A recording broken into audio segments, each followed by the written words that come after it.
Hello, are you trying to write a book based on your real life experience or journey or something that you've been through? If you are, it can be incredibly overwhelming, to say the least, to write the manuscript. So I want to teach you how I go about outlining a memoir before I write it. And these are 5 steps that you really need to follow to make sure that both your story is validated, your story idea, and that you have a compelling manuscript structure. So it's not super complex, the outline that I'm going to give you, but it just is going to ensure that you do actually have a compelling framework for a compelling story, and your memoir is going to be validated in terms of an audience. It will appeal to a wide range of people, and it will have all the components of a compelling true story. Okay, so stick around to the end of this video because I'm going to share with you a very special offer at the end to help you outline your memoir. But to get started, we're going to cover the first step in your memoir outline today. Now, if you've never heard of me before, if this is the first video you've seen, or you don't know who I am. I am a published author. Both of my books were memoirs.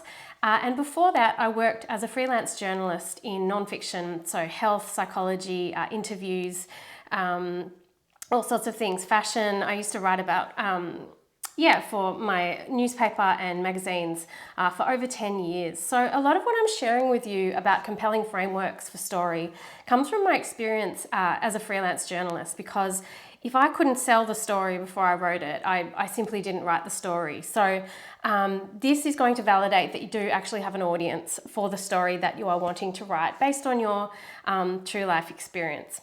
Okay, so this first step that you need to include in your memoir outline is you need to identify your universal theme or universal themes. Don't have too many though. The reason you need to identify your universal themes, and I haven't trademarked this term, but I think most in publishing circles, they often call this takeaway or relatability. I just like to say universal themes because they are themes that apply to a reader, your audience, regardless of their location in the world, regardless of their social demographic or physical demographic. So there's the sorts of themes that you see on 6 o'clock story news, for example, and basically we're living through one right now, a global pandemic. It is a completely universal theme. Because the thing is, people don't read memoir because they are compelled by your story. People read memoir because they can relate to your story. And by identifying your universal themes, you are basically making sure that you have a relatable story. So you have something that people can relate to regardless of where they live, regardless of what they do for a living. For example, I just finished reading Stephanie Land's Made, which is fantastic. I think Barack Obama had it on his summer 2020 reading list. It's a fantastic memoir. It's so compelling. And the universal theme there is basically survival, financial survival. She works as a maid. She's on a very low income. She's on food stamps, and she's just basically trying to survive. Now, there's a few other things that she does that are incredibly compelling, and I'm pretty sure she used the 12-step hero's journey. But the universal theme there that anyone can relate to, and I'm in Australia and she's in America, is survival. And I found myself reading it and comparing, our government healthcare in Australia to the sorts of situations she was describing in America. So by identifying these universal themes, before you actually write the story, A, you're validating the story idea, and B, you're also, you are identifying your audience for the book. So in the example that I just gave you with Stephanie Land's Made, her audience would be people such as single mothers, like herself, single parents, anyone who has struggled with the economic system in America. And this does actually validate your story idea because you're basically identifying your target audience before you've even written it.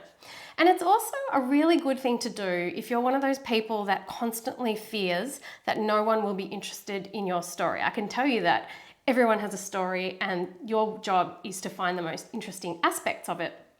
But Plenty of memoirs hit the bestseller list that are written by complete unknowns. And this is because they have a very, very relatable story that covers universal themes.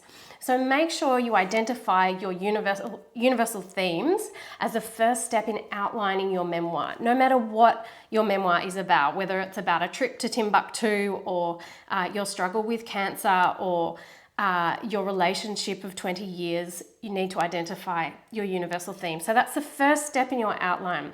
Now, I promised you a special offer at the end of this video, and so I just want to invite you to my live workshop that I'm holding next week, where you'll be able to ask questions and I'll answer them about your memoir outline. It's called Map Your Memoir, and it's going to be held on Tuesday, the 19th of January 2021.